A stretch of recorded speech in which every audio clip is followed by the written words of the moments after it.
Football is back, and with that being said, the Nosebleeds Sports Podcast is back. Welcome back to episode 11. I am joined by Brady and Vince. Fellas, how we doing today? Doing good. Football's back, baby.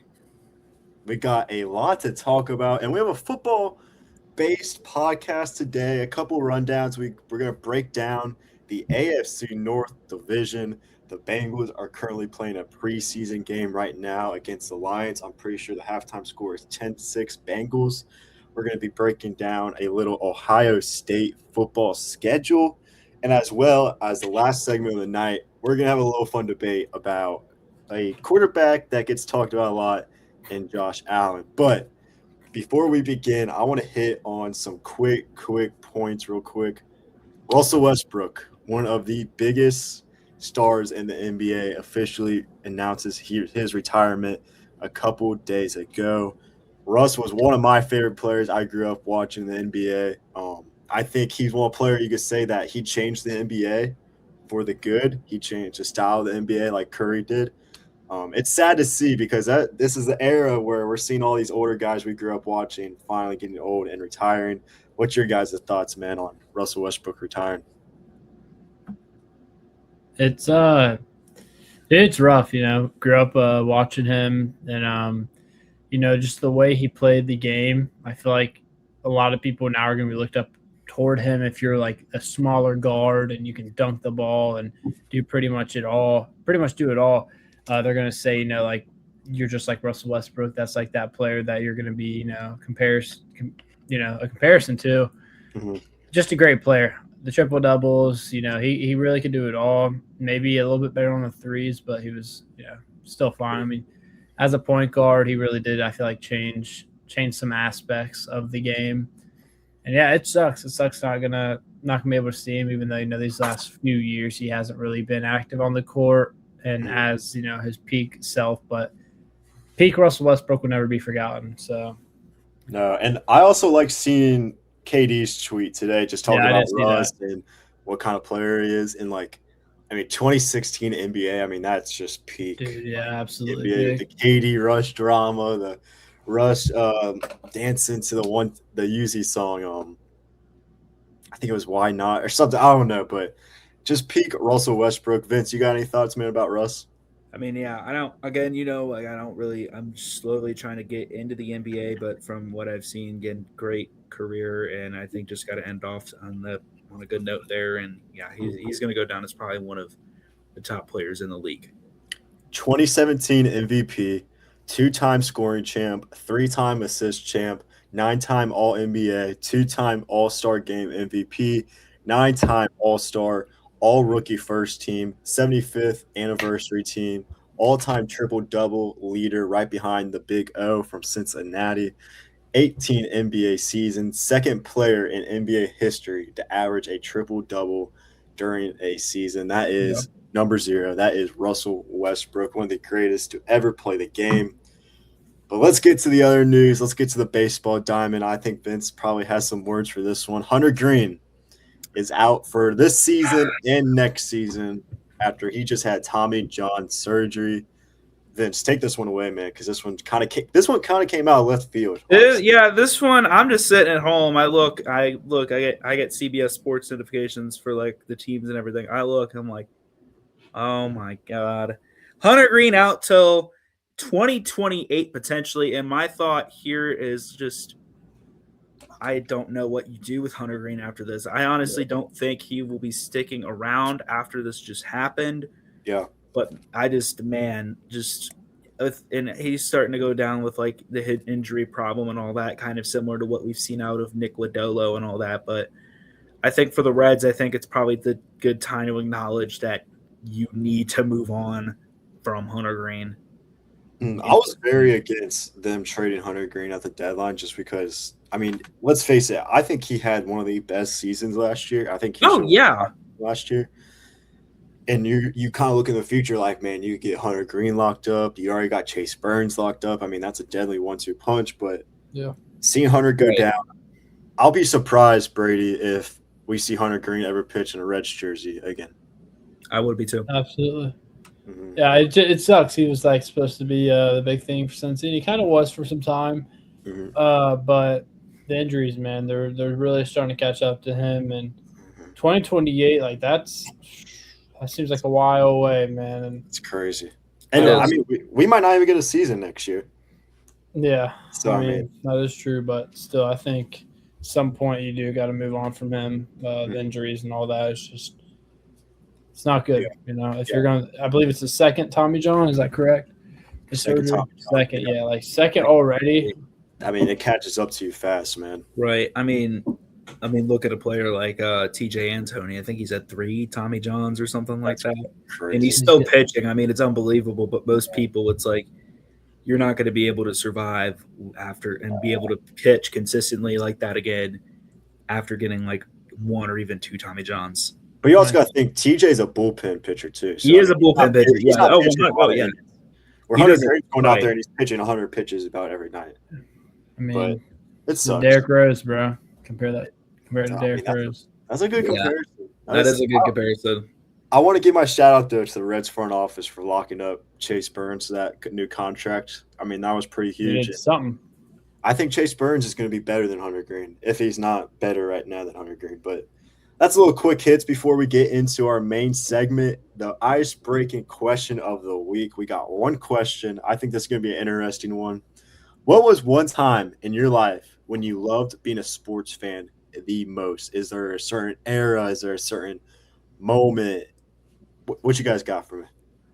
Honestly, I got a year that immediately came to my head, and that's 2021 to like 2023. That kind of like stretch. First of all, my sports fandom. You look at the Reds. 2021 was that electric season they had where they collapsed in September. Nick Castellanos, Jesse Winker, Joey Votto, all those dudes. It just felt like a great time to be a Reds fan. 2021 with the Bengals, you had that Super Bowl run. 22 with the Reds sucks, but again, the Bengals had that really good run in the 2022 season, getting all the way back to the AFC Championship. And then the 2023 Reds, man, they were just, I don't know, that team was special. That 2023 team was special. And honestly, that like 3-year stretch from the 2021 Red season to the 2023 Red season was honestly special. Brady, what about you? Yeah. This is rough. I'm going to be honest with like 2022 or 23, I was like really into the Cavs. It was, Donovan Mitchell and all that. I actually made a Cavs like little page for Evan Mobley, and it was like Cavs fan page, Instagram, and I was I'm still in a Cavs group chat to this day. I don't know why, but during that time I was just big on the Cavs, but I kind of grew out of it. I'm still a Cavs fan, but just not as passionate as I was. Right. And then you talk about some moments. That Notre Dame playoff run, I feel like every time you bring someone with the sports, and I'm always bringing Notre Dame, but that playoff run, like I remember watching that Georgia game, and I was so nervous for that. And I remember the opening kickoff after halftime, we took it back to the house. The neighbors probably heard me screaming and yelling. It was that crazy. My mom had to calm me down. I was so hyped for that. And Vince was waving the flag outside his house. I was. Oh, yes, we need to bring that next episode. We need to just bring that video up. We need to bring a clip up. Yes. And then at the end of the game, you had Riley Leonard doing that first down run and like flipping into some guy or like diving into him. He did like a flip. I remember that. Yeah. And then that Penn State game, dude. That was another game I was so nervous about, especially after that first half. That first half, I was like, dude, I was in shambles. And then, dude, I was actually went to like a little watch party with some people in the guy's house. He was a Penn State fan, which is kind of rare to find in Ohio. But he was a Penn State fan. I remember I was sitting in the car because I just drove there during like toward the end of the second quarter, and I was watching that first drive into the third and how good that drive went. That was really exciting for me, and how the game ended and that pick. Yeah, so the field goal, that game was just one of my favorite games I've ever watched live. So. Notre Dame had a legendary playoff run. Absolutely. That was just pure cinema. And then, Vince, you kind of took the same era from me as well. I'm going to say 2021, 2022, but just football specifically. I got to start Baden football. I was, still in high school at the time for Baden. They made the state championship, got to drive up to Canton and watch that game. I mean, that was one time an experience a lot of people cannot say they do just because it's so rare for a high school team to make the state championship. Cincinnati Bearcats made the college football playoff that year, 14 playoff, same year. That was incredible because no one was expecting UC to make the playoff. I mean, not even to go on that crazy undefeated season run like they were doing.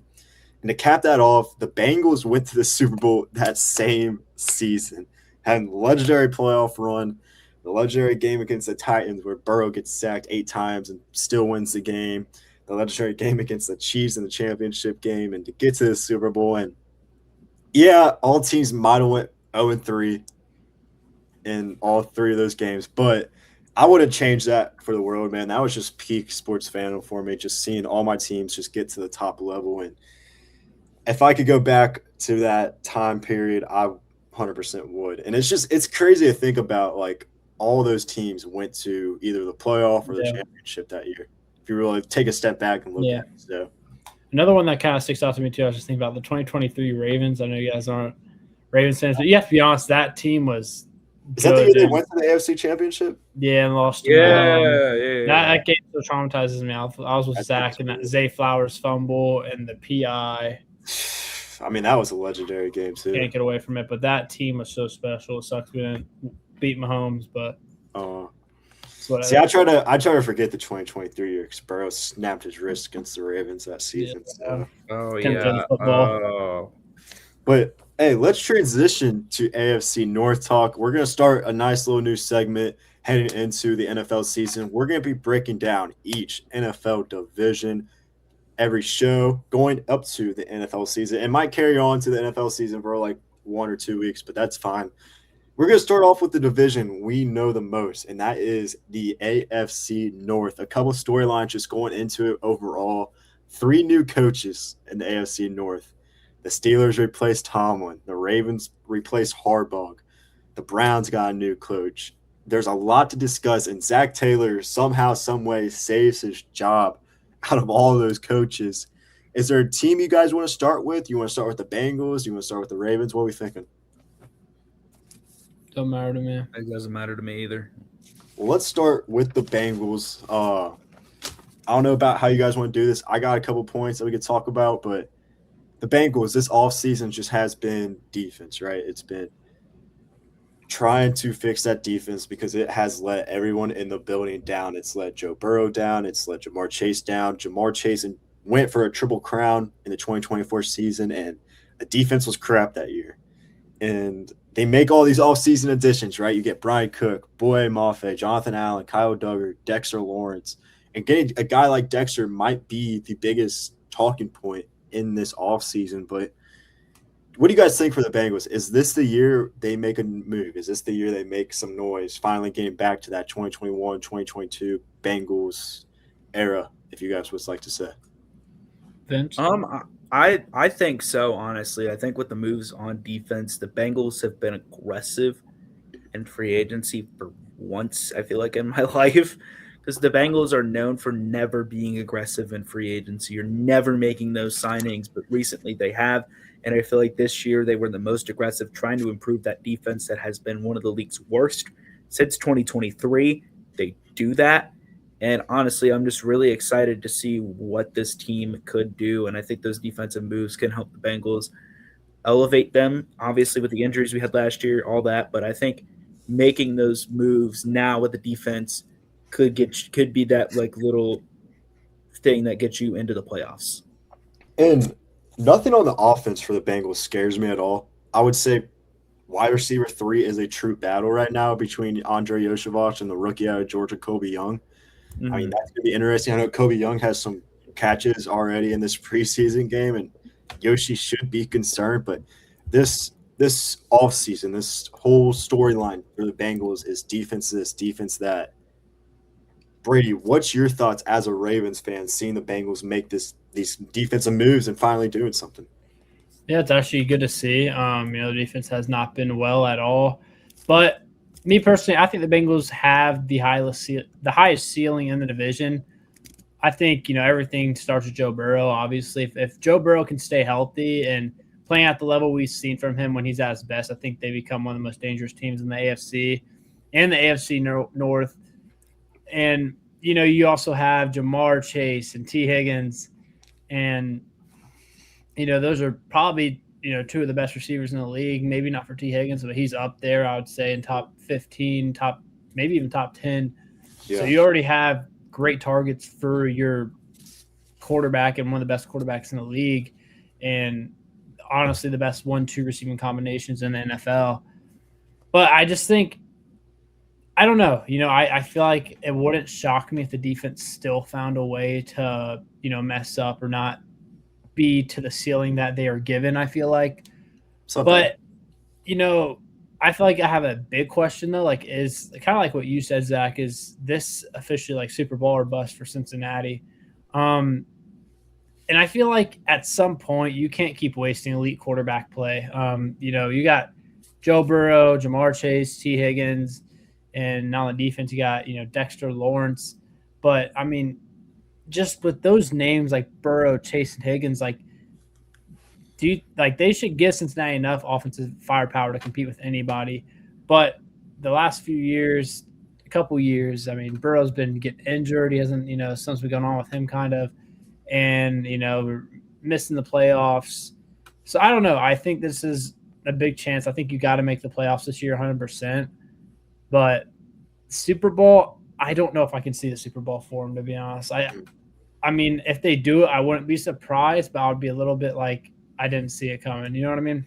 I mean, that's fair. And I think their take two with Super Bowl window, do I think this is a Super Bowl window year? Is it going to be like the end of the world if they don't make the Super Bowl? No.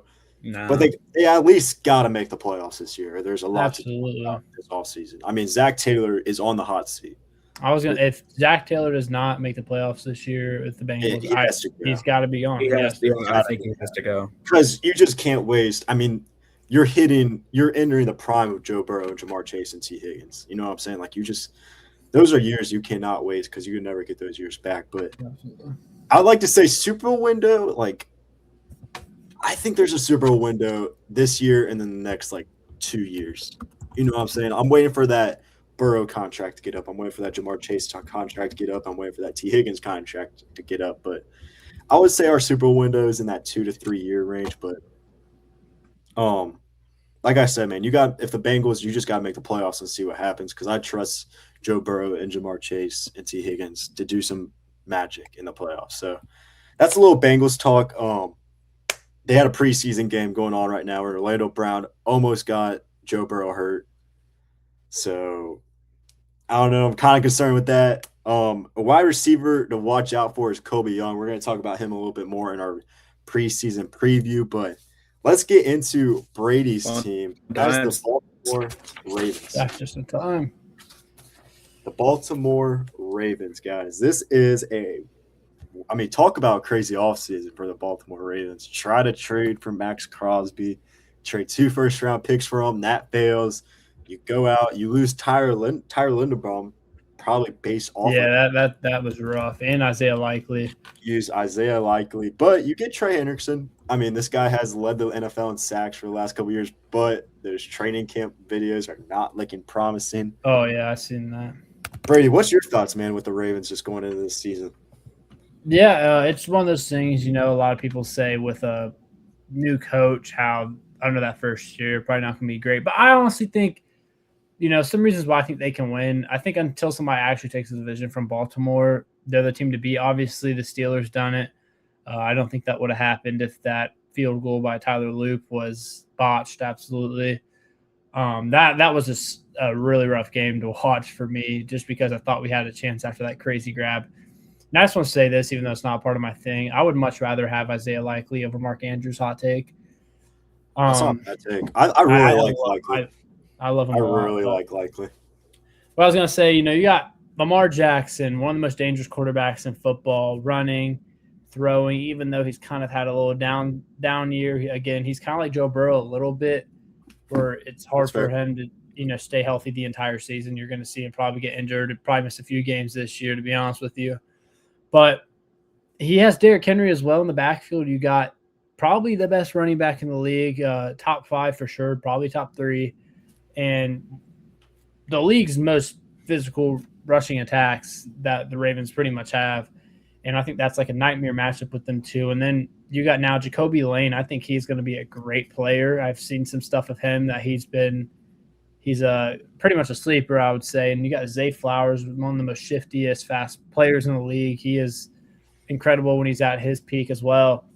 But if Baltimore can become more consistently dangerous throughout the air, I think their offense could go from great to nearly impossible to defend, in my opinion. I think they have, if they can get the passing game down with Lamar Jackson and their targets, I think it's going to be really hard to beat this team, especially when you have one of the best running backs in the league as well. And then the defense, now you got a defensive-minded coach, which I talk about all the time with this team, which I really love, because this defense, I think it needs to go back to 2001 with this Baltimore team where, I think when you look at Baltimore as a team, you always think about their defense, and recently it's been pretty bad, to be honest, and we have the right pieces, but it just never worked out. But now with Jesse Minter, I think something can happen here. And, historically they've built their identity around being physical, aggressive, and difficult to play against.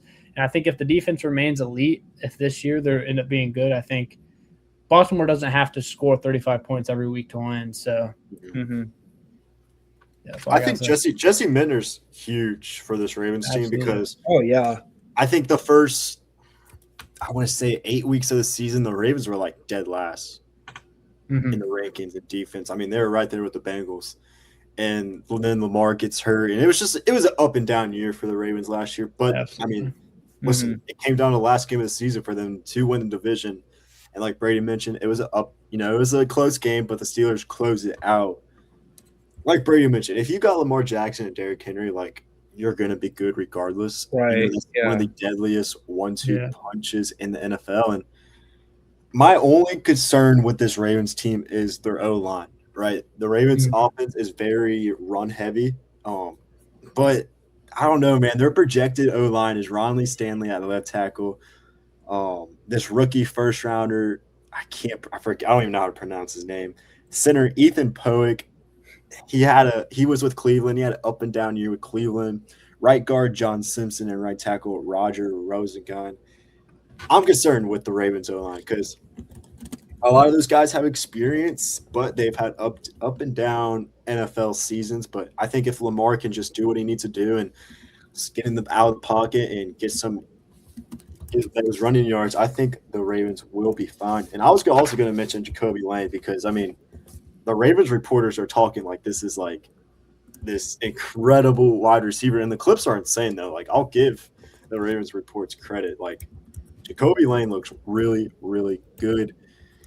And I think it comes up to the defense all as well. Jesse Minter is going to be huge for this Ravens team. And having Trey Hendrickson on the other end, helping develop what's the guy? Mike Green. I mean, that's going to be huge for him. So interested to see what the Ravens do. Vince, what's your thoughts on the Ravens?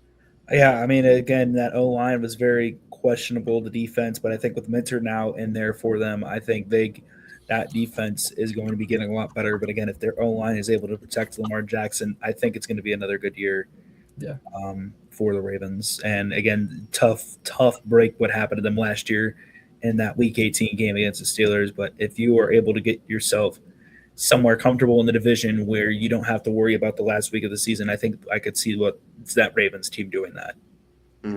Yeah. So I don't know. I think the North is a close 1-2 race between the Bengals and Ravens this year. I don't think it's going to be close because I have my concerns with the Steelers and I have my concerns with the Browns. But do you want me to play this video real quick, or do you want to go? Yeah, so I want to do this at Notre Dame practice got leaked. I don't know really what's going on here, but I don't really understand the purpose of this. But this clip got released today. At Notre Dame's practice, for some reason, they have the big screen and they're playing Jordan highlights. I don't really understand why. I don't know if this is motivation for them, but it's just something that I saw and thought I would show. I don't know if any of you guys have even seen this. It just came out today. I did see it. Yeah, I saw a clip of it earlier. But what do you guys think about this? I don't know. I don't know what to even say about this. I don't know what the Hey, purpose of it is, but that's the greatest player to ever touch the basketball. So I mean, Yeah. don't go too far though. I don't know. I think this is a weird. I don't know. I feel like if you want to get the players motivated or whatever you're trying to do with this video, I think there's much other better. I mean, it's not even football. It's basketball. I don't know. I don't even know. I just thought it would be. Hey, you gotta get the guys riled up. You know, You got to get them fired up, man. Yeah. And if they get fired up from Michael Jordan highlights, that's how you get fired up. I mean, Let that guy has 6 championships to back it up, so I can't really can't comment on that. But let's get back to this AFC North segment. Let's talk about the Pittsburgh Steelers. And there's a lot to talk about. They're in a big transition year because head coach Mike Tomlin is gone. I mean, that guy has been there since I was born, basically. And it's going to be weird not seeing him on the sideline. Mike McCarthy is in, though, and I have my concerns with that. But what are your guys' thoughts on the Pittsburgh Steelers this year as we enter the NFL season? Yeah, I'm interested. I'm very interested to see how this Mike McCarthy, Aaron Rodgers reunion works out. Just again, I don't think they're gonna. I mean, again, it's probably gonna be another 9-8 season, knowing the Steelers. But honestly, I'm very interested to see how this turns out for them. Again, just some questions with that offense under Rodgers, but hey, we'll see if he can ball out in what I think is going to be his last season in the NFL for Aaron Rodgers. Brady? Yeah, I mean, Aaron Rodgers, he's entering another season, still in the league, which is crazy. He's 42. That's insane, bro. There's a lot of questions behind him, obviously, with that quarterback situation. Is he still capable of being a top half NFL quarterback? And there's a bunch of stuff in, like, if he gets injured, what's going to happen then? We got, Mason Rudolph, Will Howard, Drew Allar. I don't know who you're really going to put in during that. Maybe Will Howard. I mean, they did say Drew Aller's been playing pretty good in training. Yeah. So I don't know. Also, can Mike McCarthy keep Pittsburgh competitive? I don't know. I really don't know. They're in a tough division, and Steelers usually it's always a 3-neck race pretty much recently with the Steelers, Ravens, and Bengals. But this is a completely different era in Pittsburgh after Mike Tomlin's departure. So if McCarthy brings a Super Bowl resume, but I don't know if he can maintain the Steelers culture, to be honest. And another question is how much pressure is going to be on him, for his first season here. But I don't know. It's a big toss up with this team, new coach, and with Aaron Rodgers being 42 going into another year. It's just there's a lot of ifs about this team, I feel like. I mean, Brady summed it up perfectly. This Pittsburgh Steelers team is a if. Like, you don't know if they're going to be good. They have the potential to be good, but they also have the potential to be really bad. And you guys both hit it. I'm very concerned with Aaron Rodgers. I mean, if you guys watch any Steelers games last year, that man could not move in the pocket to save his life. And listen, he still has a good zip on the ball. Like, he has a good spiral. He knows what he's doing out there, but I'm just concerned because, listen, you bring in Dexter Lawrence in this division now. You bring in Trey Hendrickson staying in the division.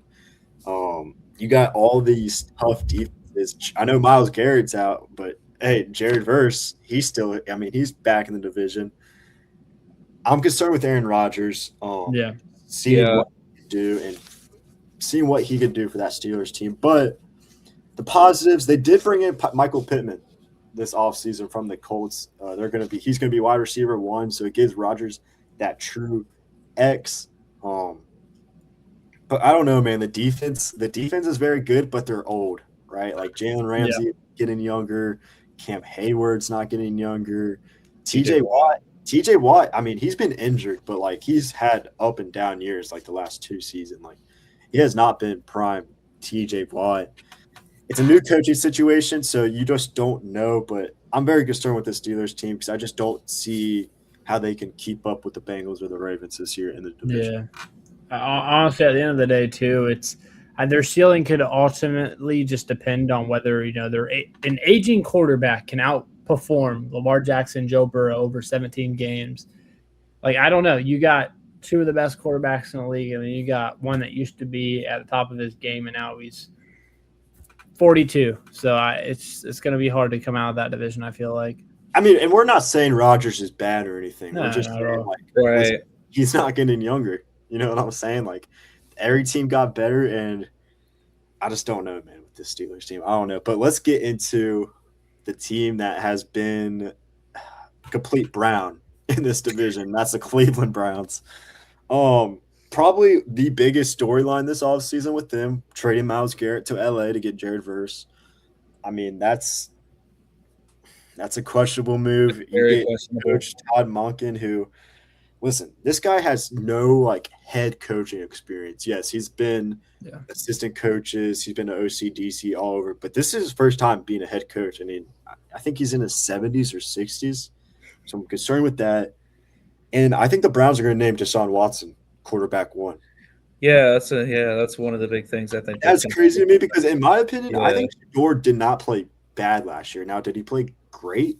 No, but I don't think he played that bad last year. But I don't know with this Browns team, man. You trade Myles Garrett. He was the franchise guy, the face of the Browns. You bring in Jared Verse. I mean, that guy's young. He's good, but there's not much to talk about the Browns because we kind of expect them just to be bad. I mean, that's been the expectation with the Browns year in and year out. But what about you guys? Yeah, I'm interested to see how Watson is going to perform over Shador. I was actually surprised when I think they have named the starter, or it's a projected that I think Watson's going to start. But yeah, I thought Shador didn't play terrible at all last year. Was he like the Cleveland Browns savior? No. Did he play absolutely trash? No. I think he did okay last season. Vince, he's a Pro Bowl quarterback. Right, he is a Pro Bowl. Oh my God, I forgot about that. But yeah, just honestly, and then like starting, I don't get the starting Watson. When was the last time he started an NFL game? 2024, I think. It's been a while. It's been a while. ACL, man. Yeah, and then also trading Myles Garrett too. You get Jared Verse, which yes, he is a force, but he's not that big of a force as Myles Garrett was on that Browns defensive line for the years he's been there since 2017. Again, Garrett was an absolute force to be reckoned with. I'm not saying Verse is terrible. He's a great football player, but you're not going to have that same presence that Myles Garrett had on that defensive line. Yeah, kind of what Vince was talking about. I mean, Verse is talented. He's talented for sure. And he could obviously, as years go by, he's still young. He get much better, but replacing a two-time Defensive Player of the Year is an enormous challenge for this team. It's going to be completely different. And honestly, the quarterback thing, I don't really trust Watson. I don't know if I completely even trust Shador Sanders with this team. And to be honest, like I said, they have the biggest QB question in the division, in my opinion. And they just lost their best defensive player, probably the best defensive player in the league.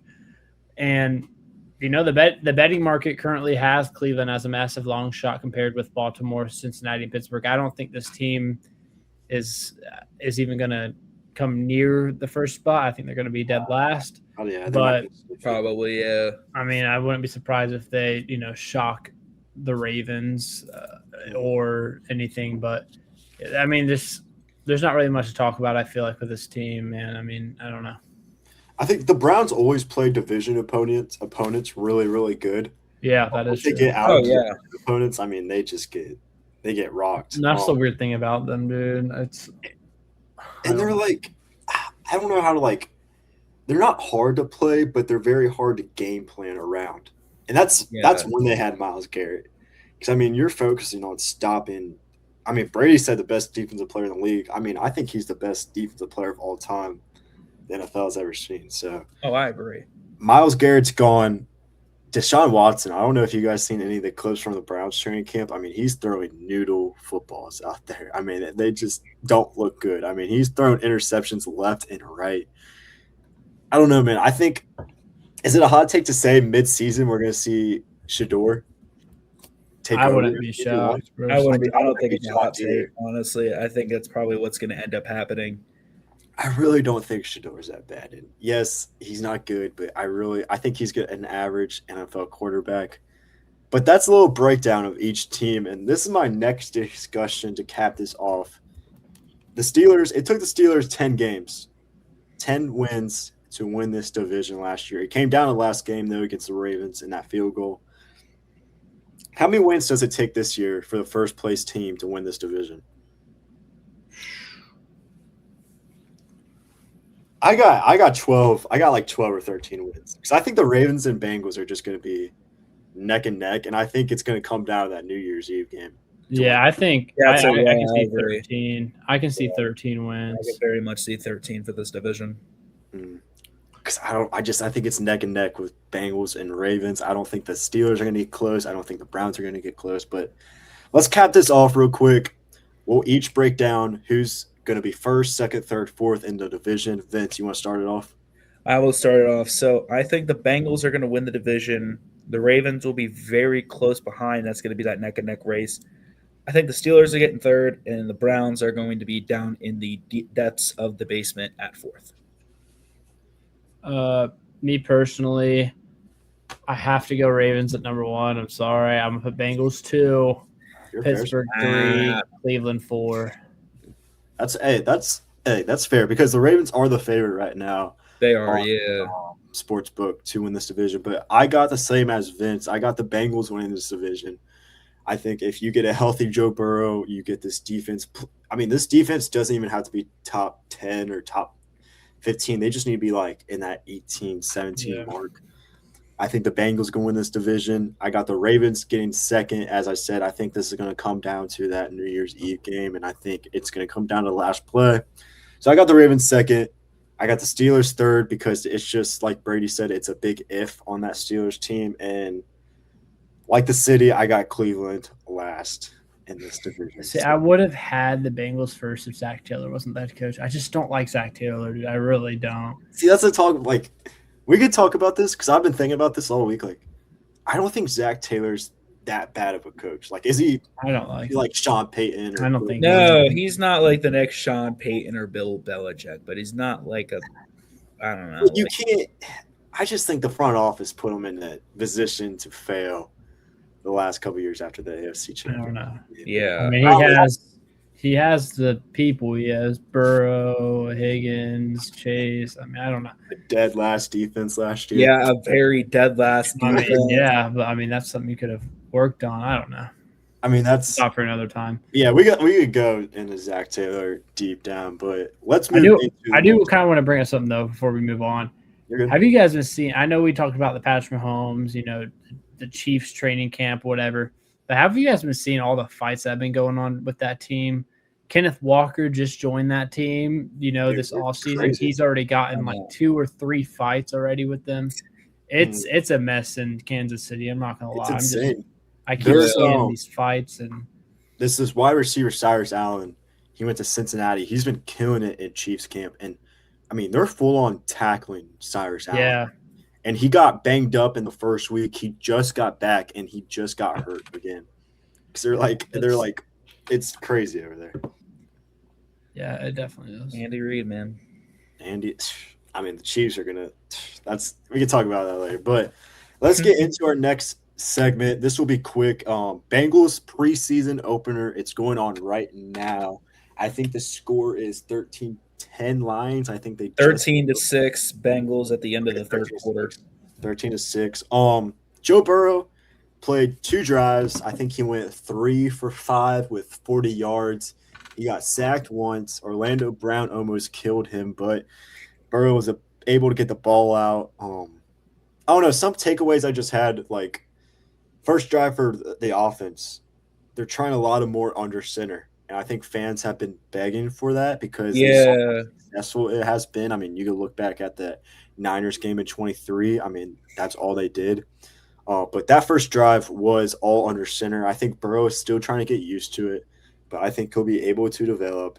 He found a nice pass to Jamar Chase in that first serious drive, but then he gets sacked. Defense goes out there. Jordan Battle gets an interception, so it's good to see that. It's that's a positive sign for our defense. Good to see Dexter Lawrence in the stripes. But A guy I'm looking forward to seeing has made 2 or 3 catches is wide receiver Kobe Young out of Georgia. I mean, he's been the talk of training camp. And Vince, he might take Andre Yoshivas's wide receiver 3 spot. I think he does. I think he can. So comparing both of them tonight, Colby Young and Yoshivas, I have the stats up here so far. As the fourth quarter just gets underway with the Bengals with the ball, Colby Young has 2 receptions for 28 yards. His longest catch of the night was for 20. Yoshivas has 2 receptions for 20 yards. His longest of the night was 11 yards. So it's going to be, I think, a battle between those two over the next couple of weeks to see who gets that wide receiver 3 spot. I mean, listen, the clips I've seen from training camp, Kobe Young is killing it. And that 20-yard catch he had, it was a 3rd down. I mean, that's just huge. And Flacco was throwing the ball. And I was just thinking, man, like, if Kobe Young could take that wide receiver 3 spot and you put T and Kobe on the end outside and you put Jamar in the slot, this offense may be unstoppable. Cassius Howe's another guy I was looking forward to seeing. He's got some pressure. Miles Murphy, he looked very, very good getting pressures. But I don't know, man. There's not a lot to take away in this game. Orlando Brown is just my biggest concern. I mean, we can kind of segue into that. He let an undrafted free agent get around him. He didn't even touch him and hit Burrow on the arm. I mean, is there time to have a discussion about Orlando Brown? Because I mean, come on, you can't get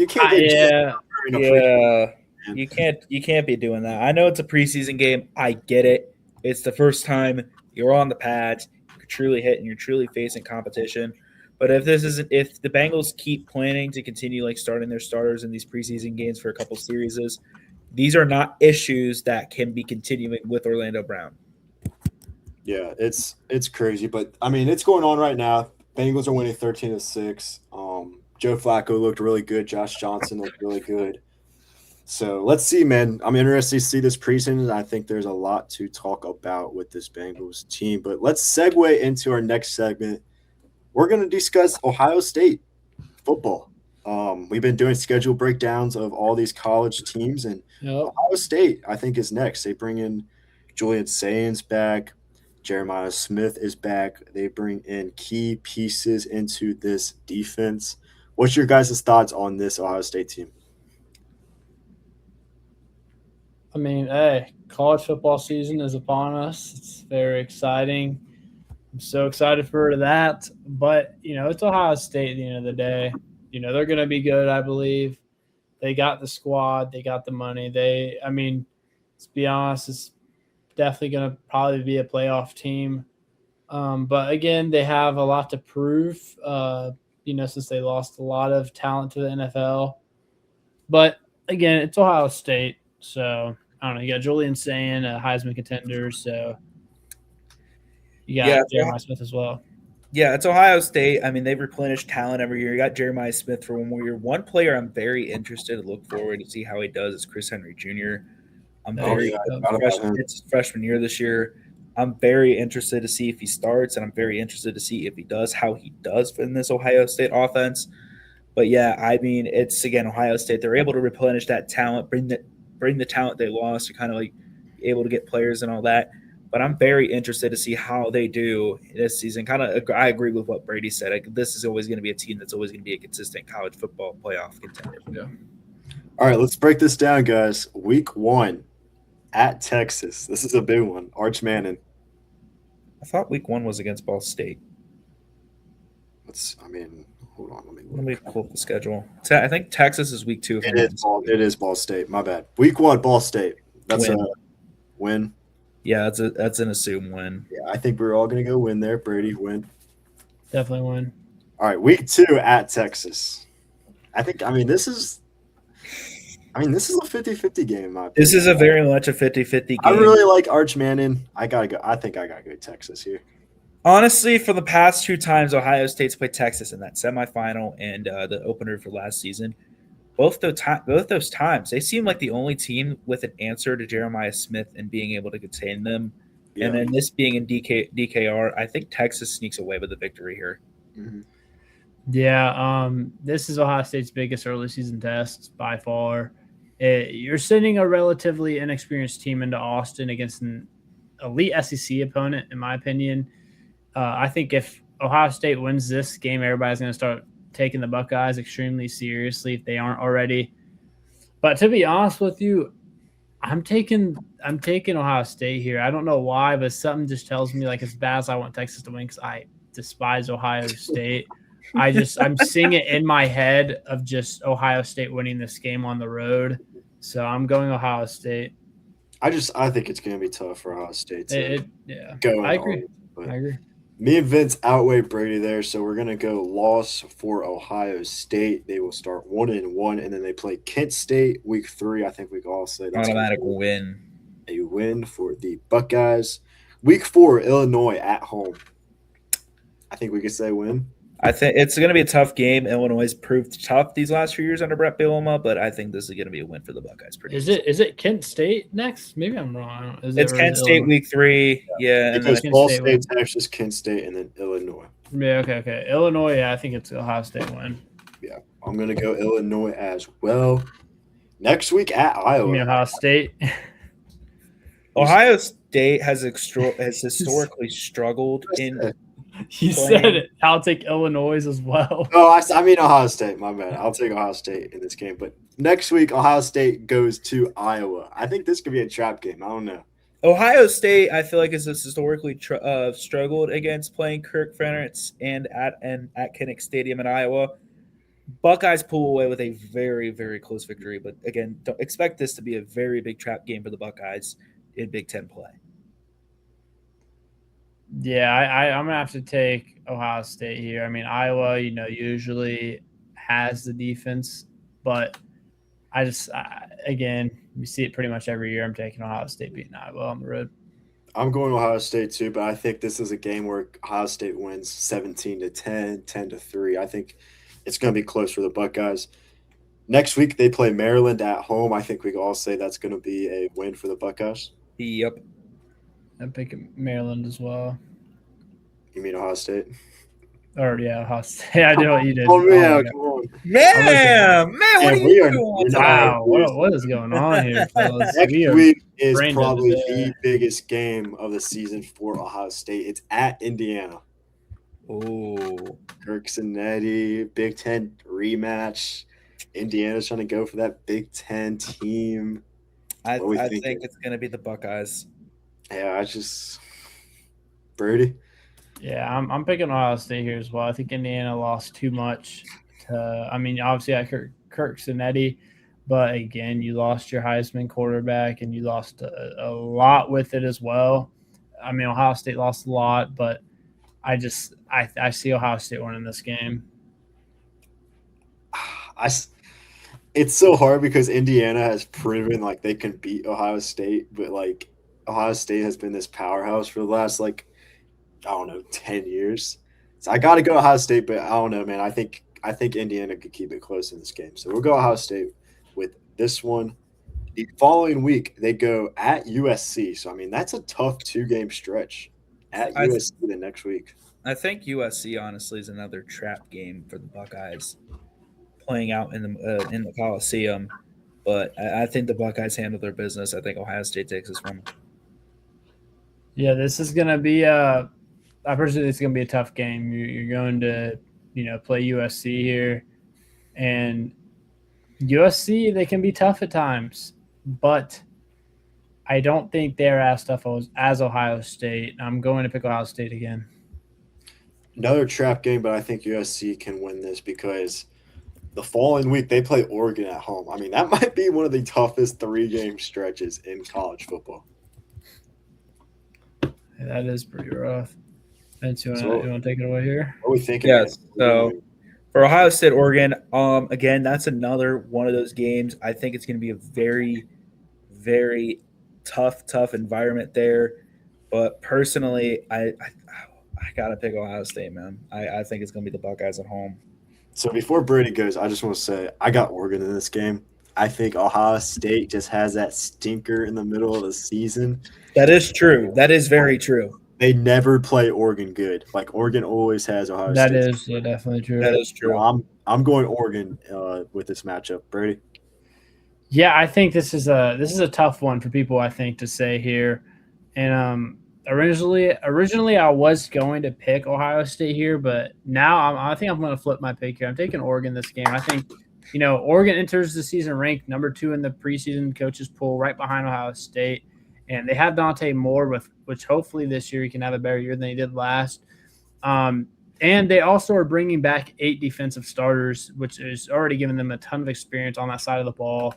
And I don't know. I just think Dante Moore versus Ohio State's new look on the defense. I think he can win this personally. I think Oregon also has too many offensive explosiveness, but I also think Oregon's defense will keep Julian Sain uncomfortable throughout this game. Yeah. I don't know. I'm picking Oregon here. So Ohio State is 7-2 because me and Brady both have Oregon in this game. Next week they play Northwestern, so they got to get it easy after that 3-game stretch. I think we can all say win for the Buckeyes here. Yeah. Yep. It's going to be very interesting what Ryan Day does against his son, because his son, Ryan Day's son plays for Northwestern. Oh, there you go. That's the storyline for that game. The following week at Nebraska, I mean that's tough, but I think the Buckeyes get it done. Yeah, I think the Bucks get it done there. I think this could possibly be another trap game, but I could see it being another trap game. I'd say a trap game too, because playing at Nebraska's tough. Yeah, Nebraska's always a tough team to play. They have an awesome environment there, but again, they did lose Dylan Raiola to Oregon. So just mainly because of that, I am going to pick Ohio State, and even if he was there, I probably still would have picked Ohio State. Last game of the season, it's the team Michigan. Ohio State versus Michigan. It's at Ohio State this year. Michigan got a lot better, in my opinion, from last year. They bring in a new coach from Utah. I think it's Whittingham. Kyle, yep. Yeah, Kyle Whittingham. I really like him. I do too, yeah. This is – I don't know, man. Michigan has the Ohio State number in the last couple of years. I know Ohio State finally won last year, but I don't know. This is interesting one to talk about. I think this is a game – or Brady, you can go ahead if you want me to. I'll just go, I guess. This is going to be a tough game, I feel like. Kyle Whittingham, he's already openly expressed how he doesn't really hate Ohio State, which as a Michigan fan probably could pee you off a little bit. And I don't know. I just feel like Michigan's obviously going to have one of the biggest targets on Ohio State all season, which is probably their main target. But this game's in Columbus. I know Michigan won in Columbus a couple years ago. And Ohio State's entire program is treating the game as a priority. Ryan Day and players have emphasized how important the rivalry is. And I think Ohio State's they're going to get a comfortable win here over Michigan. That's just what I think. But I'm taking Ohio State here in a comfortable win against Michigan.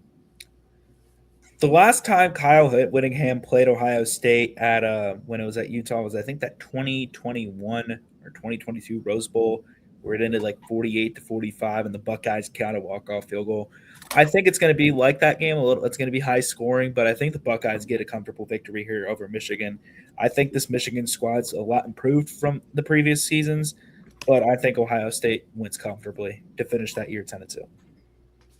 I think it's going to be tough. I think it's going to be one of those back-and-forth games, but it's hard seeing Ohio State having more than 2 losses right now because we currently have them 9-2. We'll have them 10-2 because I'm going to choose Ohio State, but it's hard to see Ohio State losing more than 3 games and seeing Michigan go in the Buckeyes' house and beat them again. But Ohio State, we got them going 10-2 after this season.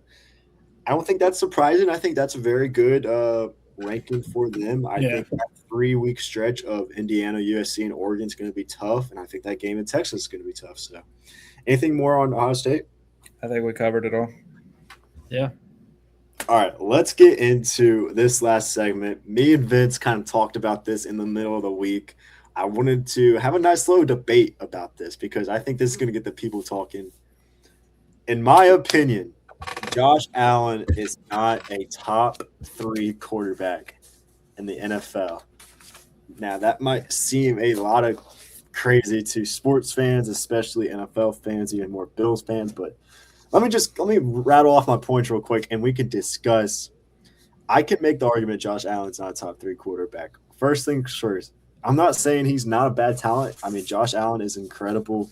He's all around quarterback, but my biggest argument, man, is you got to be able to show you can win in playoff games, and he has not. Like, this guy has not got to a Super Bowl. This guy has barely sniffed AFC Championship games, and people keep putting him above Burrow and even Mahomes now. And Mahomes has 3 Super Bowls, basically, and we're putting him above him. I think that's crazy to me. He gets upset in playoff games left and right. The biggest thing last year, right? No Burrow in the playoffs, no Lamar in the playoffs, no Mahomes in the playoffs. This guy lost to Bo Nix in the Denver Broncos, bro. Bo Nix, bro. Like, what? Bro. And this guy had 4 turnovers by himself in that playoff game. 2 interceptions, 2 lost fumbles. But we want to sit up here and say Josh Allen is top 3 and he's this talent and all this. I think that's crazy. I also can make an argument that Josh Allen is not one of one talent. And what I mean when I say that is that I think we'll see another quarterback like Josh Allen, right? I don't think we'll ever see another quarterback like Lamar Jackson.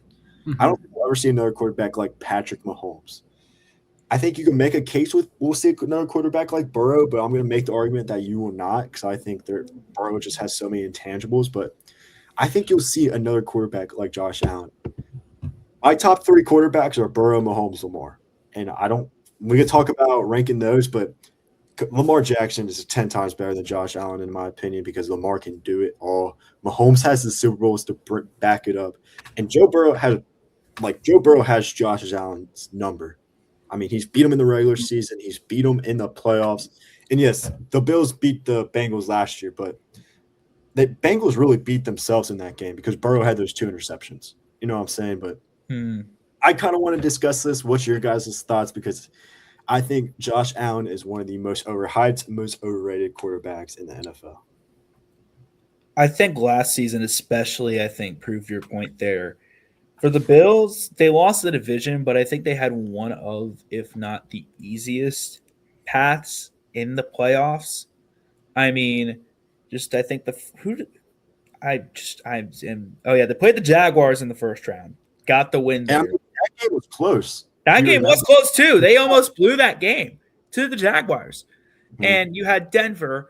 In the championship game, you would have had New England and then Seattle. I think realistically, the only game I feel like they could have easily made the Super Bowl. It was the year for Josh Allen. Even though you lose the division to Drake May and New England, I think last year was the year you struggle against Jacksonville and you go out and crap the bed against Denver and lose in that game. You have no Mahomes, no Lamar, no Burrow in the playoffs, knowing that Mahomes is basically Josh Allen's Achilles heel every single year in the playoffs. And you finally get a year where you don't have to worry about that. Yes, you're going to have to play road games, but I mean, it's just unfreaking believable. This man got his head coach fired, bro. Yes, he did. He got McDermott fired. But we want to keep saying he's the best quarterback in the league. I think that's crazy. I don't know. I'm interested to see what he can do with Joe Brady as his head coach, but just I don't know, man. I don't know. I don't. Ray, what's your thoughts about Josh Allen and people thinking he's the best? I mean, let's not forget though, this dude did win a MVP last season, I believe. And also the fact I feel like with the playoff stuff, we could also say the same about Lamar. But I'm still gonna say he's not top 3. To be honest with you, 2024 he won MVP, so that's on me. But I'm putting Joe Burrow number 1, and I mean, if we're not talking this season, because I don't know about Patrick Mahomes and the way he's looked, but Patrick Mahomes number 2 and Lamar 3. You just at the same time, I get Burrow. Lamar haven't won a Super Bowl, but with the Bills and the Buffalo Bills being that team that a lot of people are talking about, maybe this is the year they finally make it to the Super Bowl and they don't. I think they've been consistently good enough to contend, but they haven't reached that Super Bowl during the Josh Allen era. And at some point, you have to ask, like who's this on? And I think a lot of it is on Josh Allen personally. And, turnovers have been an issue. In 2024 too, he threw only 6 interceptions, right? Which it's not bad at all. But throughout his career, turnovers have occasionally been part of his experience. His 2025 season, we saw him throw 10 interceptions and lose 3 fumbles. That's 4 more interceptions. And, he lost 3 fumbles, which is not terrible. But when you're comparing him with quarterbacks like Mahomes, Burrow, or Lamar, every weakness gets magnified. And that. So I don't know. Me personally, I just don't think he's top 3. I mean, he's a good quarterback. In my opinion, I think he's a good quarterback. But he's just, I don't know. He just can't prove it. He can't beat Mahomes in the playoffs. And I don't know. He's had some rough stretches, especially last season during the playoffs. It wasn't the best for him, I feel like. And we're not saying he's a terrible quarterback. I mean, he is an elite quarterback. He's not. But you want to hear something crazy? On sports bet odds right now, the Bills are the second favorite team to win the Super Bowl, right behind the Rams. They are ahead of the Ravens. They're ahead of the Seahawks. They're ahead of the Eagles. They're ahead of the Patriots. They're ahead of the Chargers. I think that's crazy. Like, what has he proved to be the second favorite team to win the Super Bowl? Like nothing. Like he hasn't sniffed the AFC Championship game. And like, if you want to really have a hot take, like the only reason Josh Allen's popular is almost beating Mahomes in that divisional round, the 13 seconds. I mean, I think that's really started it for Josh Allen. It's gone up, but listen, you can rack up stats in the regular season. You could be this phenomenal quarterback, and you could have an MVP behind you. But in my eyes, you play the NFL for one reason, and that's to get to the Super Bowl. Joe Burrow has that in his back pocket. Mahomes has 3 rings to back that up. Mm-hmm. I think Lamar and Allen are very close, but I think Lamar is one of talent. That's why I put Lamar over Allen. But I don't know, man. I think that was just a nice little discussion I want to have because I think just Josh Allen's one of the most overrated, most overhyped quarterbacks in the NFL. Yeah. So you guys got anything else, man? Always just during podcast, check out the Report Ohio too. Thank him again. Oh, yeah. Shout out to the Report Ohio. If you guys have time, go check them out. They are pumping a lot of Hamilton West Side. They just won their region. They'll be going to Williamsport now. So look out for Hamilton Little League. I know the Report is getting all the coverage for that. They are doing a phenomenal job recovering the run for West Side. Yeah. And again, shout out to them. Yep. So that is episode 11 of the Nosebleeds Sports Podcast. We'll be back soon. We're going to break down maybe the AFC South. Next, we'll break down another college schedule. So that's it from me. What college you want to break down?